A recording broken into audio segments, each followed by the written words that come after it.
আসসালামু আলাইকুম শাহেখ। ওয়ালাইকুম আসসালাম ওয়া রাহমাতুল্লাহি ওয়া বারাকাতুহু। জি। আমি শাহেখ ঢাকা বাংলাদেশ থেকে বলছি। জি বলেন। বর্তমানে আমাদের দেশের ছেলেমেয়েরা, বিশেষ করে বিশ্ববিদ্যালয়ে পড়ুয়া ছেলেমেয়েরা ইসলাম বোঝার জন্য খুব বেশি পরিমাণে নোমান আলী খান, মুফতি মেন্টের মতো লোকদের দ্বারা প্রভাবিত। আমার প্রশ্ন হলো, এসব লোকদের থেকে ইলম অর্জন করা যাবে কিনা? আর যদি ইলম গ্রহণ করা না যায়, তাহলে যারা এদের থেকে ইলম গ্রহণ করছে তাদেরকে আমরা কিভাবে সত্যিকার আলেমদের থেকে ইলম নিতে উদ্বুদ্ধ করতে পারবো? আহ আর যদিও তারা জনপ্রিয় বক্তাদেরকেই আলিম মনে করে থাকে। জি, তাদের অজ্ঞতা সেই জন্য। জনপ্রিয় বক্তাদেরকে যারা আলেম মনে করে তারা নিজেরা অজ্ঞ, সুতরাং বুঝতে পারে না যে কার কাছে গিয়ে ইলম হাসিল করবে। তাদের মধ্যে জাহালাত কাজ করছে।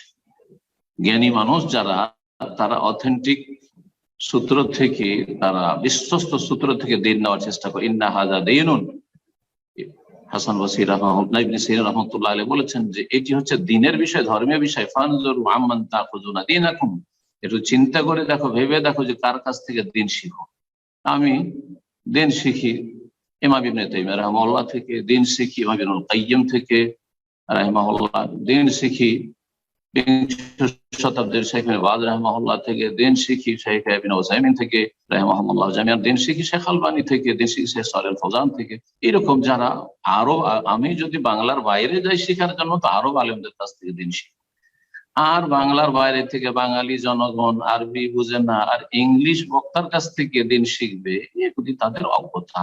আর এটা থাকবে সারা পৃথিবীর সমস্ত মানুষকে বা গোটা দেশের সমস্ত মানুষকে, ছেলে মেয়েদেরকে সবাইকে আপনি সঠিক পথে নিয়ে চলে আসবেন, এটা হবে না।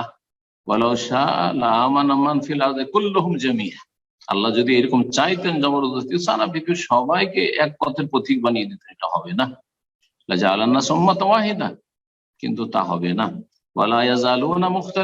মানুষের এইরকম মতভেদ থাকবে, আর ধ্যান ধারণার পার্থক্য থাকবে। কেউ বক্তাদের কাছ থেকে নেবে, কেউ জাহেলের কাছ থেকে নেবে, কেউ বেদাতি শিরকারীর কাছ থেকে নেবে, ইসলাম নেবে।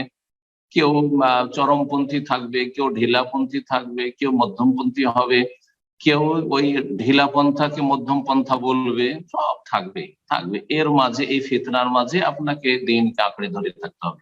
আল্লাহ রাব্বুল আলামিনের কাছে দোয়া করেন যে আল্লাহ আপনার হেফাজত করুন, আপনার পরিবারের হেফাজত করুন, আপনার প্রিয়জন, আপনজন, কাছের লোক রয়েছে, আত্মীয় স্বজন, তাদের হেফাজত করুন। আপনি নিজের থেকে শুরু করুন। কুয়ান ফুসাকুম আহলিকুম নারা, কে কি করলো, কে কোথায় গেল, এইসব দেখতে যাবেন না। আমি এর আগে বলেছি, সুতরাং ওই যাদের নাম বললেন সেগুলির নাম বলার কোনো প্রয়োজন করে না। বাঙালি মানুষ, বাংলা বুঝেন, বাংলায় এত বড় বড় আলেমরা রয়েছে যারা এসব ইংলিশ বক্তা থেকে অনেক ভালো, ইংলিশ বক্তাগুলির চাইতে অনেক ভালো এলেম রাখে। তার মধ্যে ইউনিভার্সিটি থেকে লেখাপড়া করে গেছে এবং তারা সঠিক মানহাজের উপর আছে, আলহামদুলিল্লাহ। সালাফি ওলামা রয়েছে, আহলে হাদিস ওলামা রয়েছে। তারা সুফিও নাই, তারা তবলিগও নাই, তারা বেরলভিও নাই, তারা ইখওয়ানি জামাতিও নাই। ব্যাস এতটুকু জেনে নেওয়ার পরে সালাফি আলেমদের থেকে ইলম গ্রহণ করুন। জি।